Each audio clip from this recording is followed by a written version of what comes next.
Hey guys, this is Hell Hades. This is a Raid Shadow Legends video.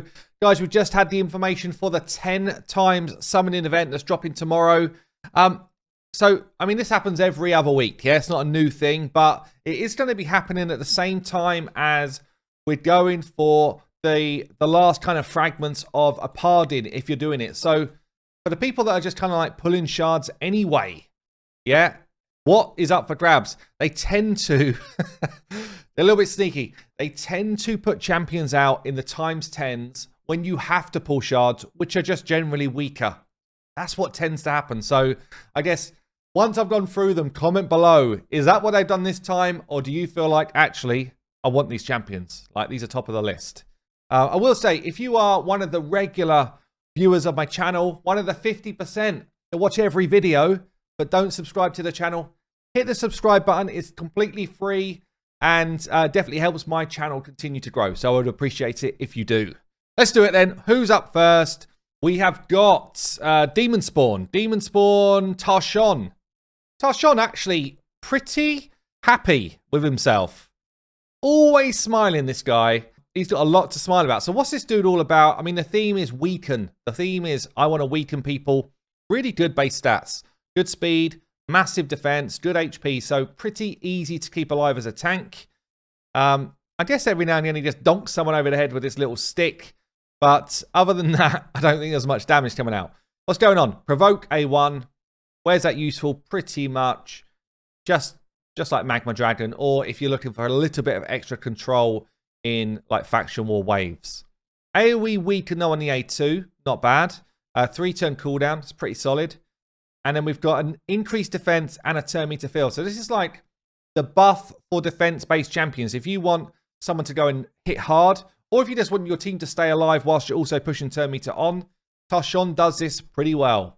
Yeah, we've got other champions that do it better. Specifically, there's a Doom Screech as a rare that does it better than anyone else. But this is one of the best versions of it. 4-turn cooldown's not super quick, but it's not terrible either. He's also got his passive, so... places strengthen on himself whenever his health drops below 50%. And as I said, it's pretty easy to keep alive. So I guess it just makes him an out-and-out tank. But it's not like he's a tank and then he's provoking people into him. He's just kind of dropping a weaken and helping your team out. So I don't know. It's not a bad kit, but I wouldn't be pulling shards. I wouldn't be going out of my way to pull shards. He is reasonable for this faction, I guess. Let's look at the next one. One of the OGs. Tallia looks like she's kind of ready for a night out on the town. So Tallia, she's pretty hard hitter. She's got very low base HP. Makes her hard to keep alive. She's got a triple hit on her A1. This is nice for Fire Knight. It's kind of good for general boss type content. She has got a AoE attack on her A2 on a 3-turn cooldown. This is a nuke. This will take people down. She gives herself increase attack, increase crit rate, then attacks. So you can actually build her with 70% crit rate. She does a small version increase attack. It's not the big one.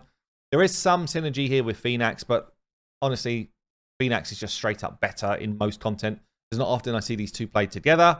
And the synergy is all about bombs anyway.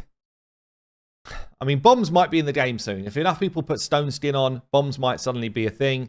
Then we might see these two come out to play, but probably not. And then she's got this. This is where a weaken comes in. She can place a weaken on someone while she puts counterattack on herself. So it's an okay kit. It's a little bit dated. She's a bit dated. She needs something more fun. She needs a bit more health to really be relevant in like the game, unless you don't have many champions. So next up, one of the new champions. He's a Banner Lord, Arndulf. I mean, what are we going to say about this dude? One too many beers. Obviously part of a pool team or a darts team. And this dude loves a horse.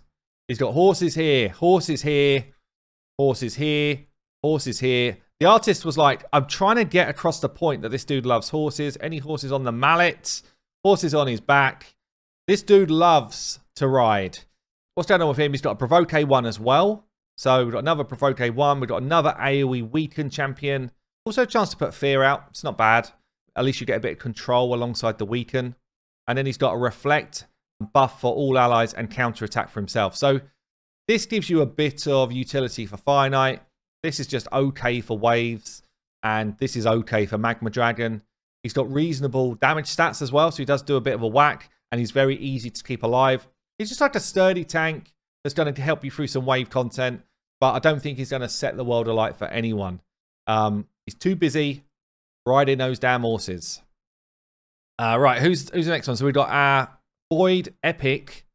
This, again, it's one of the OGs, but she is an absolute nuke.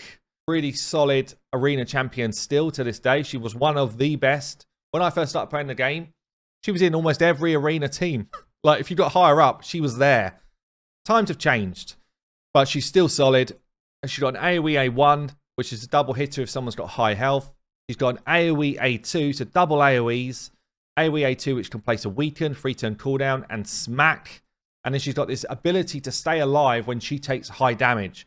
So as soon as she drops below 20% health, she's got an unkillable buff that pops up. That pretty much means that unless she's CC'd, she should get a hit away. And that hit, more often than not, can kill a whole team if she's built well. She's got a bit of synergy with Sinesha as well, which is actually solid because Sinesha pairs really nicely with her. But and she's got speed in arena as well. She's a good champion. This is a good Void champion. If you've got to pull shards, it wouldn't be a bad one to pick up. Let's look at the legendary Zen. Now, this champion, I don't have him. I haven't done tons of work with him, but I never see him. I never see him in any teams. So comment below. Do you have Roxam? What do you think? What's your view on this dude? On paper, his kit looks like it should be good, but it's all kind of predetermined. Oh, it's all like precursored with, I need to be in a veil or a perfect veil to get the best out of my stuff. Yeah, it's almost like everything improves when Perfect Veil is on. Now, he does put Perfect Veil on himself. So, places a Perfect Veil on this champion for 2 turns after attacking with his A2. So, that's putting it on. And then once he's got the Perfect Veil on, all of his abilities are enhanced.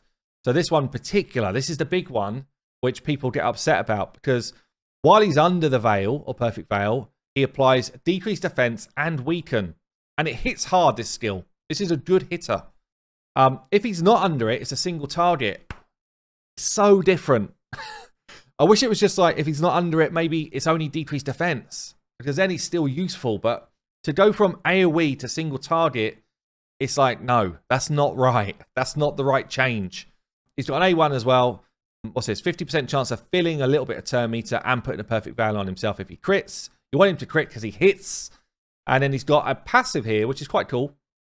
Places block, debuffs, strengthen, 2 of the best buffs in the game, and a heal whenever they receive Veil or Perfect Veil, which he does himself. So I guess the message really is, if you've got someone who's going before him that's veiling you up, like a Duchess, all of a sudden his kit is fully active from the start and his kit's solid. But if you don't have that, then he takes a turn to get going, and by that time, all of the rest of your team are like blowing their main moves before he's got going. So it's a shame. It's a shame. I don't think he's kind of been thought through that well. But yeah, I guess comment below. Let me know what you think. He's got an aura as well. Crit rate in Doom Tower. Pretty average aura, really. Okay. On to the next one then. So we've got an undead Suzerain Katonn. Someone said this on my stream. Maybe the most underrated champion in Raid is what they said. Really? I mean, he's got a lot of AoEs. AoE. Is this AoE as well? Yeah, another AoE. So 3 AoE attacks. Firstly, not that we need to find them, but Campaign Farmer. All AoE hits. Why not? It means that he's just done a one-shot every wave. He does hit reasonably hard. AoE decreased speed. That's actually super solid against Hydra, this debuff. What's this? A 50% chance if you book it. AoE attack here. What's that? 80% chance of placing weaken. Places decreased defense if you don't place weaken. Again, like for a legendary champion, is that really good enough? I think this is where he gets a bit of flack, because it's like, is that really... I don't want the RNG. I either want him to do one or the other, or do both. I don't want to be like, is he going to do it or not, when I'm trying to set up the rest of my team. That's his problem. And then he's got this ability here. So removes, shield, block damage, and unkillable, then attacks. So this is actually very cool in certain situations. If you're up against like a Krisk arena defense team, he's like that. Sorry, Krisk, all those shields gone. And you actually don't need accuracy to land this. It just happens. So the buff removal just happens. Same sort of thing if you're trying to just kind of plow your way through a Swift parry set. It's gone. Trying to beat up Leo. Unkillable's gone. Trying to beat up Skullcrown. It's gone. But it happens before he attacks. So the Unkillable's already got to be there. You've already got to, you know, soften them up before he goes. So in the right situation, he could be pretty solid. Again, I don't see him played a lot. Increased attack in all battles is a very good aura. Pretty good base stats. So Suzerain Katonn in the mix. Okay, this is probably going to be the main attraction. Dracomorph. Albeit, I was talking to YST when we did a video a couple of days ago. And we were saying, like, Draco feels like he's just fallen a bit out of the meta because Lydia is so damn good. Yeah, Lydia that a lot of people get from Faction Wars eventually, or everyone gets eventually if they keep playing. She kind of takes his spot in a lot of teams where he would have been the go-to. She's now the go-to as the Void Legendary with a bunch of other cool stuff in her kit. But he does have an AoE, decreased defense and weaken. It's a places, which means that he doesn't hit with it. Therefore, it can go on anyone. You just need the accuracy. It doesn't matter what affinity they are. 3-turn cooldown on this ability is super, super solid. He's also got a 4-hitter here. Great for Finite. Great for Clan Boss. Great for Dragon. Where you're pumping out a bunch of poison. This is nice. I guess the other thing with him is poison's kind of been nerfed as you get later into the game. That might be another reason why we don't see Draco so much, because people are using poison less as you get further into the game. Earlier game, this was just awesome. And he's also got an absolute cannon for an A1, and he does a lot of damage. Great in Clan Boss teams, great in Dragon teams. Can play in Arena, can play anywhere in the game. Absolutely can. Good base stats. So Draco, I think, is probably the big draw. And then this last champion, the Void Legendary. I mean, it's someone that I would love to get. I don't know if he would change my account, but he gives you another option. So he's like Skullcrown 2.0. Yeah, this dude, firstly, awesome. I'm a Leo, so, you know, naturally, I'm surprised Plarium didn't give him to me for my birthday. But what's he got? Decreased defense A1. It's solid. He's got an AoE double hitter. Double hit's always important for your AoE, so you can take out people like your Otises and what have you in the game. It just gives you that added utility. It does a lot of damage. And he's also got this kind of passive built into this. It's a bit weird that they've put it on this skill, but they have. This champion is immune to stuns, freezes, sleeps, provokes, true fears, and now petrification when this skill is not on cooldown. So you could, if you're, if you want to, you could just turn this skill off and then he never gets any of this stuff. But it's a great skill and it's a great passive to have alongside it. He's then got a second AoE, another hard hitter where he gets True Fear out, he gets Weaken out before he hits. Therefore, the damage ramps up before he goes. And he's got a passive very similar to Skullcrown. If you're about to die, actually, I can't die. Yeah. The cool thing about this dude is you can't CC him. Yeah, so it's not like Skullcrown, well, you know what, I'll throw a freeze on. She'll waste a turn, then I'll kill her. With this dude, it's like, you know, try and freeze me. It's impossible unless I use this skill. So it makes it infinitely better than Skullcrown. Also, when someone's knocked him low, he then comes out of the traps with a cannon of a hit, a Trunder level hit if he's gone down to 1 HP. So this champion is no joke. He's a great go second arena champion. If I was, you know, when I was on my free to play, if I ever saw a Leo, I avoided it like the plague. There's no way I'm fighting against a Leo on my free to play.